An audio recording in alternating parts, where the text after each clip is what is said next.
Oh, so here we Happy are. New Year! Happy New Year. So Gary has dog hair on his pullover. I see it through the video.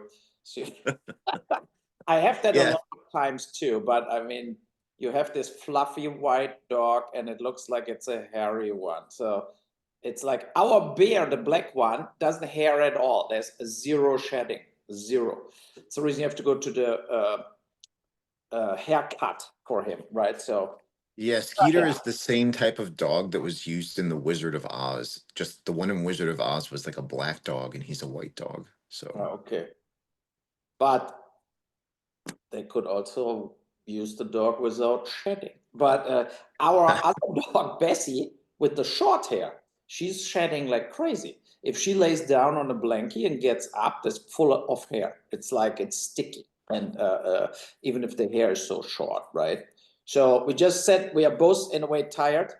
I came back from Gran Canaria yesterday. I had to bring my son KG to the airport. Today, flying back to Canada. So he's totally will be totally fucked up when he's back there. And and you partied all night or what? yeah, I bought tickets to this exclusive Disney thing where basically only executives and crazy Disney people get to go because the tickets sell out really fast. They're $800 each person, Yeah. and yeah, it's pretty costly. And then they sold out last year in 15 minutes. This year, I had to like go down there in advance and talk to the manager and get his card just to get um the ability to pay, which is fucking outrageous. But in the end, we were a little bit skeptical. Um, but because it's been a hell of a year and we're still in our honeymoon period. We just got married in April. So like it's been a crazy year. I thought, why not just do it? Just splurge and go. And we had a wonderful time. It was they had great food. They had food that I didn't even know what the fuck it was. Someone told me I was eating like I had duck, and then there was like this thing that reminded me of like corned beef hash, but someone told me it was made of duck too. Like I have Like no idea. a pulled pork kind of feeling to it or what? Like and but the pulled It duck was or like crispy, but I think it was like what do they call it? It's not tartar. It was no, tartar is uncooked, like tuna tartar or beef tartar is like raw, basically, they right? had the tartar on sushi rolls, which is weird. They had a lot of sushi, and then they had a beef tartar. I didn't even know what it was. I had to ask my wife. I was like, "What the fuck kind of sushi is that?" Because it looked like a marbleized thing, and it was tartar. It was beef. So they had some very It was weird. not tuna because a lot of times it's tuna tartar on sushi, right? So No, they had both. But I don't know why they had it on. They had a large selection of sushi. They also had a large selection of Bayou food because it was themed after Princess and the Frog. So they had gumbo, and they had like a fountain that was a giant frog that spit out like alcoholic beverage, and it was it cool. It was was fun. including all the $800 was including all the food and all the drinks. There was no other bill you had to pay, like open bar basically, or what? Open bar. They had high-end alcohol. Included as much food as you wanted. The food was high end compared to what they normally would offer. You get the whole restaurant to yourself. It was only 160 people. It includes the tip, it includes the tax. Um, and at first we were like, oh shit, because people brought their kids. People brought these little tiny kids, and I was like, they're not going to eat that much food. You know what I mean? Like it's $800. It seems like a waste. They're not going to remember it. You But at think they had least to they pay full for the kids, like per kid, $800 also, or were kids cheaper? No, it's for rich people. So the kids were $800. But could you network? Did you get some like contacts what we can use for placing something at Disney or Hulu? No, sadly, no. If anybody is stricter than strict, it's Disney. Like, Yeah. that's never gonna fucking happen. But what's really ironic is that Disney has some of your films in their vaults. They, like In the Name of the King. 20th Century Fox. Was it just distributed, or does Disney have any kind of say, have any kind of, No, but look, when they bought Fox, they yeah, had some product through Fox, and that was in the name of the King 1, 2, and 3, basically all 3 films. And I don't know what other Fox film that I had another film with Fox besides this ones. In Germany, it was Far Cry with Fox too. In Germany was also Blood Rain was Fox, but King yeah. is more their alley, right? So I think it's like more like this PG, not R-rated, what could work. So it's interesting for me also to see Well, that. what did you do for New Year's, my friend? I'm here talking about my thing. You looked like you were having fun. You had like a clown nose.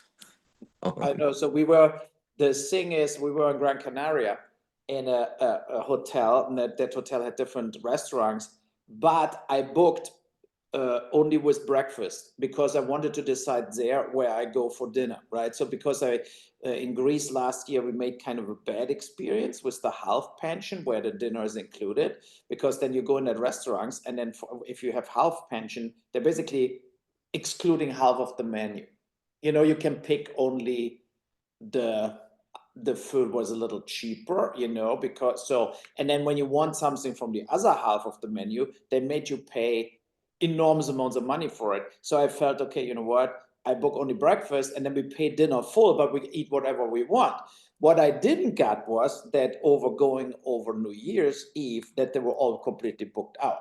So we had to walk around in the city, and then we went to a Spanish, more to Spanish tapa place. And there the kids, we paid $95 for 4 courses, including alcohol. So it was totally okay.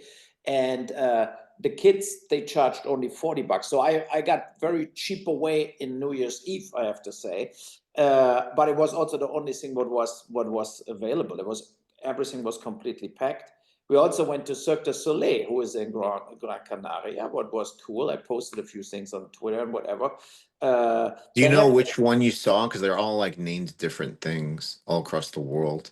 I know, oh God, I forgot the name of it, but it was this typical variete kind of, and then, I mean, what I like at Cirque du Soleil is that they have real artists who, they pack it always in this kind of surrounding story.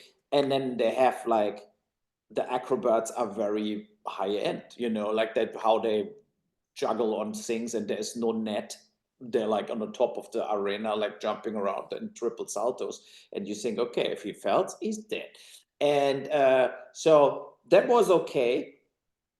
And we watched this, and that was basically, I think there are at least 4 or 5 Cirque du Soleils touring the whole world parallel, right? So, and that was definitely a smaller one in comparison to Canada, where I went in Vancouver. I think in Vancouver, the whole arena was double the size of it was in Gran Canaria.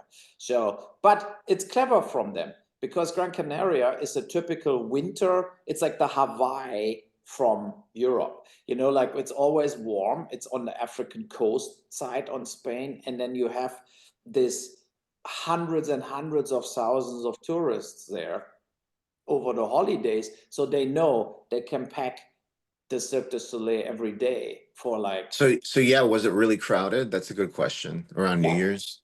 it Yeah. was 95% full, you can say. And it was like cheaper as in I paid only €95 a ticket, and that is in Canada at least triple. It's Yeah. it's like for $100, Cirque du Soleil is a good deal to get in times like today, where like Taylor Swift concerts costing $8,000. It was also interesting. There was a guy, I read that he was in Germany at the Taylor Swift concert, and there were like 8 Taylor Swift fans from Kentucky in front of him, and he was asking them like, why are you here from Kentucky? And they say it's cheaper to fly to Germany and go to Taylor Swift as to buy tickets in Kentucky. Holy shit, Yeah, really? they said like Taylor Swift in Germany, the ticket was $250. Yeah, and Wow. in the US, a lot of tickets were 3,000, 4,000, 5,000 bucks, up to 10 grand, what is insane, you know. And I mean, at least she gave 100 million, I think, to her crew from her tour. So if you're a crew member of Taylor Swift, I think you got a good Christmas paycheck, you know. Yeah, good for her to treat her people right, because you're only as good as your people, right? You know? Yeah, and I think that's at least the least she can do with shuffling it in left and right. And yeah, and I think it was good also. The one thing Gran Canaria is really shitty, that I have to say, Tenerife, Fuerteventura, Lanzarote, they're all that Canarian Islands. All the hotels don't warm up their pools. Oh, okay. That So sucks. that sucks because it's like in the afternoon, the pool from the sun gets a little warmer, right? But Natalie was not in the pool at all. It was too cold for her. And the beach, it's because it's the Pacific, the Atlantic Ocean. It's too cold too. So you cannot really go in the ocean. So I went in, the kids went in, and you get used to it, but you felt like KJ got a total cold, and you feel like this kind of, when you get out of that pool, if you sit there only with your wet shorts on, that's too cold. Like you're getting like undercooled, and you get a flu. So you basically have to like put the wardrobe on, uh, a bathrobe or something. And Yeah, that, even here in Florida, they have to heat the pools. Like I just went and yeah, they heated those pools. So without that, you're gonna catch a cold for sure. You're right. yeah, it's like, and it's not like you know, in summertime it's a different thing. Like in summertime when it's like 40 Celsius or 35 Celsius, then nobody cares. Then it's refreshing to go into the pool. But now it was like 25 Celsius there, what means it's not so hot. You know, it's not like you could dry, you could lay there in the sun with the swimsuit on and read a newspaper. But if you're wet, you were freezing your ass off outside of the pool. And then you go in the pool and you freeze your ass off even double. And I mean, yeah. And I tried to um, relax away. I think was one of your goals too for 2025, a little away Yeah. from the political landscape. You know, this kind of like, not, I posted just a little bullshit stuff basically. And I think also one of my goals for this year is that I don't let it come too close to me. You know, this kind of political instability, the wars, because in the very end, we don't change anything. Like, not you, not me, not my friends. We can only say something about stuff, but overall, we have to watch how it's all unfolding. You know, Yeah, how. no.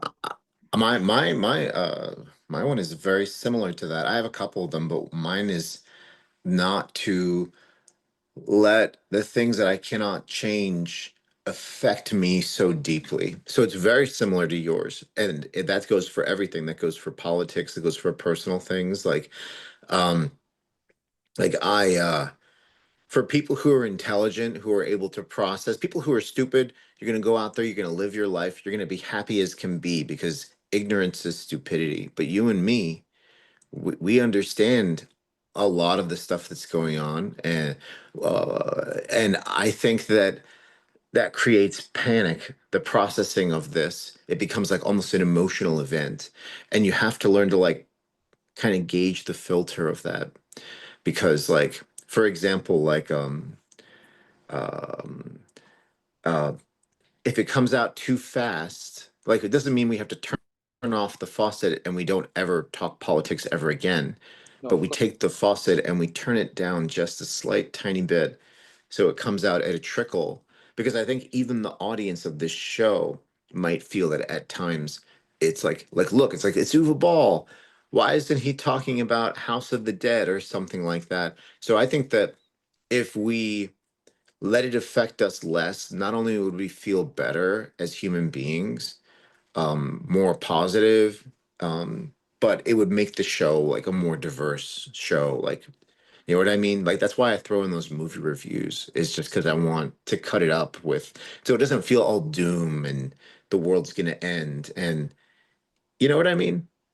No, this is the thing. I also, like, for me, I felt like, look, what is that? What I can change, I can, or where I can work towards to, that films getting made, that films getting distributed, that I get good reviews or whatever, that I am in a discussion about my work, stuff like this. That is something I can influence with work, with we talking about it, whatever. But talking about it, posting about it, making films, trying to distribute the films, trying to develop stuff, what maybe finds financing. That's an active thing. Yeah. And to sit there the whole year, and I mean, in German language, in my Uwe Boll's week and what we did with Blasberg, whatever, was of course even more politics and more desperation, and as what we talked about, but we also circled around the same subject matters. And we can talk and talk and talk. We're not finishing the Ukraine war. We're not finishing the global warming issue. We're not fixing migration. We don't know, right? So that's the thing. We can only say, oh, they do it wrong, or this guy is totally bullshit, whatever. But I recognized, and we had that subject before when we had the COVID shutdown, and I felt depressed or whatever, there was this kind of, I think, that reflection at one point that you have to distance yourself from it because it eats you totally up. It's Oh like yeah. you're not even focused on, for example, I put now a lot of work into the fact that First Shift is still running strong on Paramount Plus and Showtime, is that's worth it for me to stay on it. To say, look, what can we do? How can we get money for First Shift 2 and 3? How can we find at Paramount Plus the right person to talk to say, look, it cannot be that you're not interested to continue that show. I mean, they greenlight sometimes second seasons of shows where only 2 episodes are aired, right? And then you read in the trades, second season greenlit, 80 million bucks, boop, so, and then like they air all 8 episodes and nobody wants to see it anymore, but the second season is already shooting. So there are decisions in studios where a lot of money gets spent. And I think especially with First Shift, I have to say, it's the first product I ever made what is turning on streaming into something big. It went up 4,000 positions on IMDb in the last week. Like Oh, from, it's like because people are home watching it for the holidays. That's yes, great. and that's what I mean. It's like, but there is something I could do. I could shoot First Shift. But I cannot finance a TV series completely alone. Like that's the thing. And I think that are to put energy into more. Of course, it's also frustrating if we don't get it done, whatever. But there is something what could lead to something what makes sense. What you can do is, like, we can talk about the Ukraine war 24/7, and we will just see what will unfold in the Ukraine in 2025 as the kids. Yeah, and we have. Honestly, you know what I think that would be great from you, that would feel refreshing, is a movie that's cynical, like we've been talking about, that makes a commentary on kind of like whether it be Hollywood or just society. Like I was trying to think of like what are concepts of films that could be shot for cheap or relatively cheap that might be interesting to develop. And I came up with like a short list, and one of them was like a failed comedian goes after his critics uh, one at a time, or his competition maybe. And there could be a commentary in the background. He's in Hollywood or something, or maybe he's an actor trying to murder his competition. Do you know what I mean? But you making some kind of a film where it's like a almost like an American Psycho, like underlying humor, but it's dark, cynical. You know what I mean? Like you You with that remember kind of King of film. Comedy? What's that? Rupert Pupkin, King of Comedy, the Scorsese film with Robert De Niro. That was a little like, he's a disgruntled comedian, right? And Hmm. he's not running amok, but uh, well, we reinterpret, we take that concept and develop it with the Uwe Ball edge. You know what I mean? Like it doesn't, just because somebody else made a similar film doesn't mean that it's all hands off. We can never make that kind of film. Just No, I'm totally. yeah, I mean there's got to be like a core concept out there that we can build upon, that you know what I mean, something fresh and new that's like with a little bit of humor, because I feel like Rampage and what's coming out soon, Run. These are all very serious films, and just to, I think the what's happening in society out there, the attitudes from the internet to politics, there's a sort of a silliness underlying there. There's sort of like a very like um, That it's I mean, in Rampage, I have to close my door here. The dog is barking. it's But rife for satire, basically. You know what I mean? And not like. yeah, but I still want to do this kind of California Fried movie. The problem with the California Fried movie But it is doesn't have to be that extreme. California Fried Movie would be super silly, but like something like I said, like American Psycho, like a drama, but it's you know what I mean? Or like Showgirls was a drama, but it was also very silly. You know what I mean? I don't know. But anyway, back to California Fried Movie. What were you saying? yeah, no, that uh I felt that California Fried movie Hmm. is after the really more darker films I did over the last decade, Hmm. uh, would be fun, right? It would be fun to make a funny film where you're not going too political, similar to what Postal was. Postal stands ground still, right? So it's like it's not aging away, even if it was with Bush, Bin Laden, whatever. But it was so kind of over the top funny that the political aspect is not necessarily overshadowing the funny aspect, and I had like I think it would need to make a comedy what has a relationship to reality, but at the same time has also some like all-time classic comedian elements in. I had, for example, that idea for a long time. I wrote it down. I mean, it's where you have like a coach flipping out at the halftime, uh, and gets really, really like throws the stuff around in the locker room and screams and yells with every player, and you don't see the player the whole time. So he's yelling and yelling, and then the camera turns around. You have really like 5 years old girls sitting there totally stunned, but you have a Nick Nolte coach kind of guy who's losing his shit and goes total dirty. You fucking cunts, wanker, fuckers, whatever, like totally like that. It's so inappropriate the moment you turn around and you see that little girl sitting there like totally stunned. But that's comedy, right? That would totally work. It's a scene would totally work. And you know who would be good to play that role? Max Headroom. I think he would be perfect. Matt Frewer. Yeah, he's funny. I've Yeah, seen some comedies with him in it. He would be perfect as the gym teacher.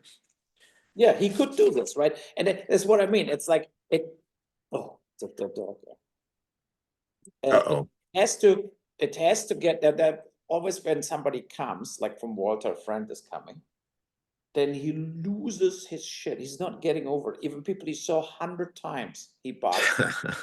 And no, but I think the funny part would be really this kind of that you have this uh, mix between things everybody thinks it's funny and things they're really political, controversial, so, and that could totally work. But what you would need there, for example, that would be a great co-production with Trauma as an example, right? Oh, Because Trauma was always good with making the best out of the buck. At the same time, they have access to all these different wardrobes, and they could do different sets, right? And you have to get a new studio at one point, but you also have to get to all this kind of sets you could get based on contact. You know, I don't know. I think Trauma is very chaotic, and I think that they don't have a whole lot of money. No, I'm not that's talking about yeah. doing that with Troma, but I said if you would have a company like a vaudeville theater company where you have already a big stock of costumes, for example, right? Where you can say, look, we need a suit, a smoking for a guy. And the next day you say, we want to make a parody out of a medieval British lord talking in medieval times, so that you don't spend $2 million on wardrobe for a show like this, that it's easier for you like to have access to for props like There old used to be, and yeah, so there on. used to be a place like that in New York City where there was this huge supply of props for the Broadway shows on Broadway at Times Square. Yeah, Yeah, and they didn't really like to rent it out to people for any kind of costuming, but I did get to go in there once and rent out a costume. So they had a shitload of stuff, but they're afraid people are going to damage it. That's probably, but I bet if you did find a place like that, the deposit would be substantial because of that. They don't want you to damage the shit. But yeah, that's a good question. Does a place like that exist? You know, otherwise you would have to just hire seamstresses and have them make a bunch of costumes in advance. You know what I mean? yeah, that's the thing. It's like that's the reason California Fright Movie didn't happen so far, because it is enormous Money. uh, uh, Yeah. money you have to spend. Postal was not a cheap film. It's the reason we could never pull off Postal 2, because the last thing we can do is to do something what sucks then, right? Yeah. No, I don't want You, to do that either. Yeah. no, you know, that so your idea with the one comedian, whatever, is not is better for the money, you know, to that's the money what we can spend, what you can get back. I had a long chat with a few producers and a few distributors, and they basically say this: the world we're living in right now is this. You can, let's say you get no distribution and you just distribute it all on your own on AVOD, SWOD, whatever. You post it on Amazon, post it on Apple, whatever. And you have a proper movie. The number you will recoup worldwide is between 150 and 400 grand. That is what you can make back with films today. And everything else, if it's not ordered by a studio, ordered by a streamer, paid by them, whatever, will highly likely lose a lot of money. Well, you And don't think that long term you would make a little more than that? You don't think it would have legs?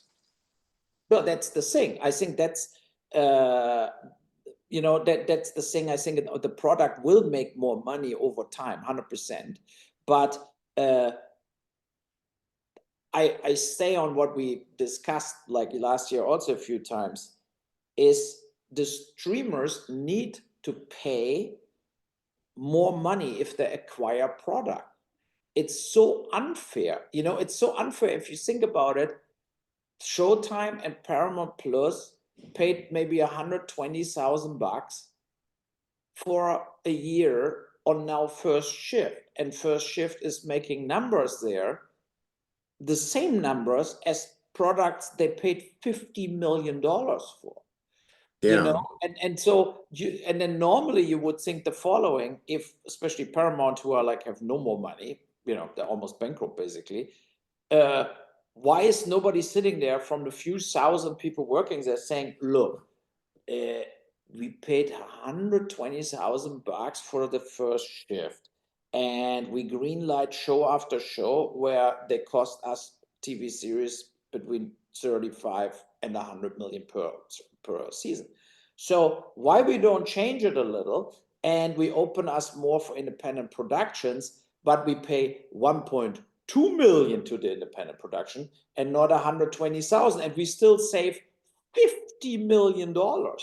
That's the thing what drives me insane. You know, that why is nobody there thinking about the shareholders value, the cash flow? That's the thing what I don't get in my head.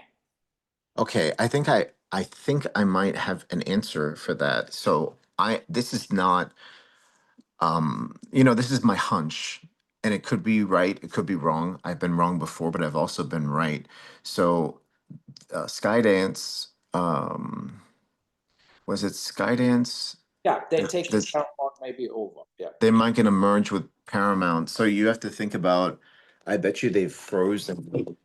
anything that's development to try and make it appear more appealing to the people who are buying it, less debt, less productions that are seen as wasteful. They want to have a very lean merger, unlike what happened with HBO, where David Zaslav ended up going in and cutting things that he thought was too costly and firing people and yada yada yada.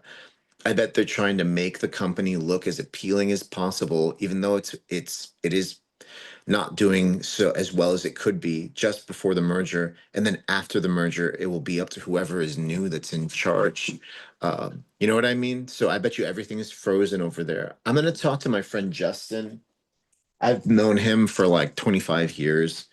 He is someone over there, some kind of he's like one of the tech heads, the heads of the tech, like one of the that department. But maybe he can help us get at least an answer. But something tells me in my gut it has to do with the merger. So No, I agree, because that would be the only logical explanation.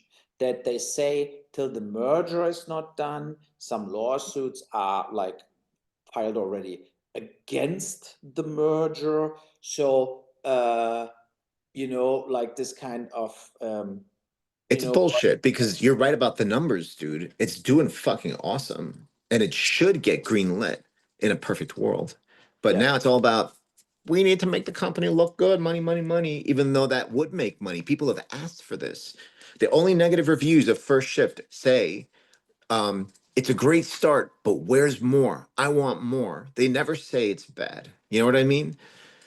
yeah, and but they never stopped giving Taylor Sheridan tens of millions of dollars. That never stopped. So he is already in that situation that they don't dare to stop him, right? So then the Lioness and the Tale of Kingstown and the Yellowstone and the 1883 and the 1923. But that was greenlit a long time ago. That started a long time ago. That's already been in play. Anything with you would have to be fresh and new, and it would be Yes. fresh off the table, you know? Yeah, and that's what I mean was what you said was diverse. I mean, diverse is you have shows that cost like 20 million bucks per episode, like the Taylor Sheridan stuff. But you should also mix it in with stuff what we can do, where we can shoot for the price of one episode the whole season of our show.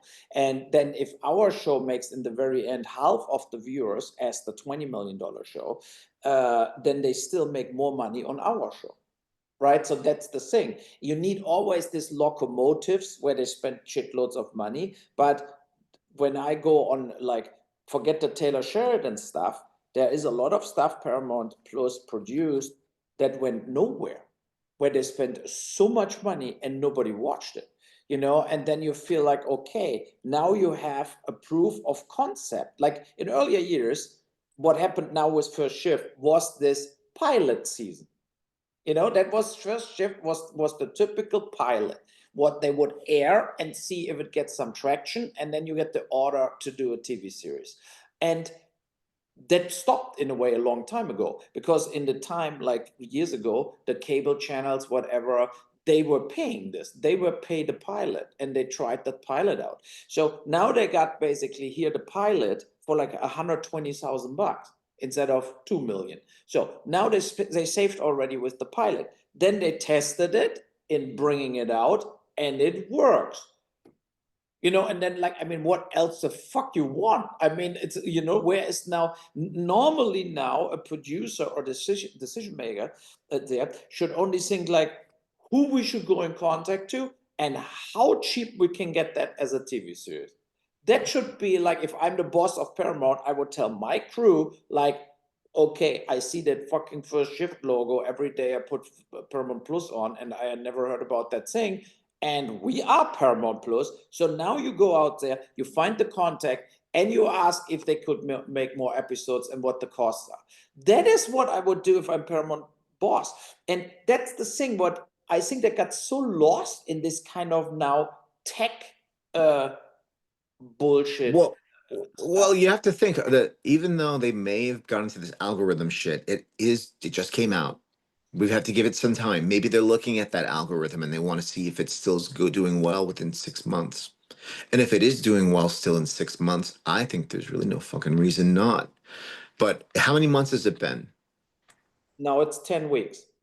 10 weeks, exactly. It hasn't been very long. So I think we should continue to try to reach out to them, but let's give them cut them a little slack that it hasn't been a tremendous amount of time. And they obviously don't have their shit. I don't want to criticize them, but I've read other articles that are saying Paramount is a little bit chaotic right now and they don't have their shit together. Um, because it's like a 4 or 5 people who make all the decisions and none of them can agree or something like that. I'll send you the article, but yeah, don't hit yourself too hard. Don't be too hard on yourself. You're doing everything right. You're making them on budget. You're making good product, and you're pushing for more. What more can you possibly do? Paramount's the one that's fucking up, but let's still give them that chance. What do you say? Yeah, look at my the Banditos docu. So Hmm. Banditos docu. So when the DVD and Blu-ray came out, we were 1 week the number one, right? So and then it flattened down. But of course, I mean, so then it came to paid streaming.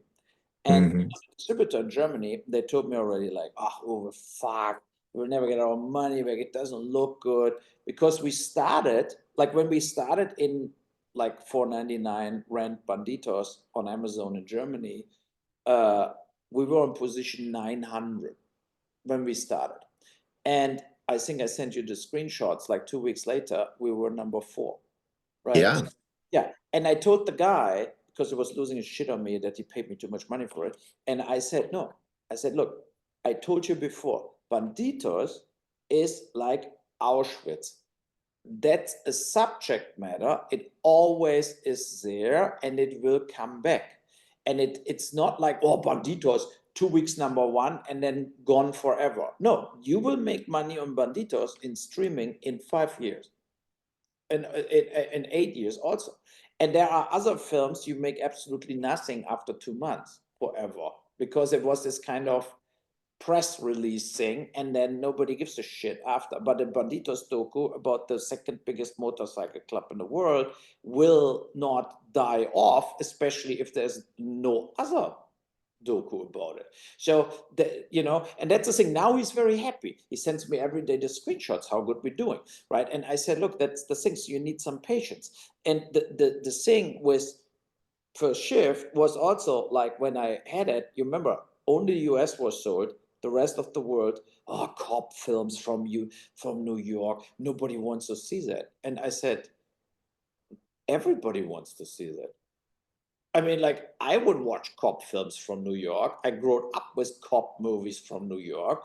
And and it's so absurd that what they argue, they argue against obvious facts. And uh, especially this kind of odd couple partnering up with each other, people they don't like each other or they're not made for each other.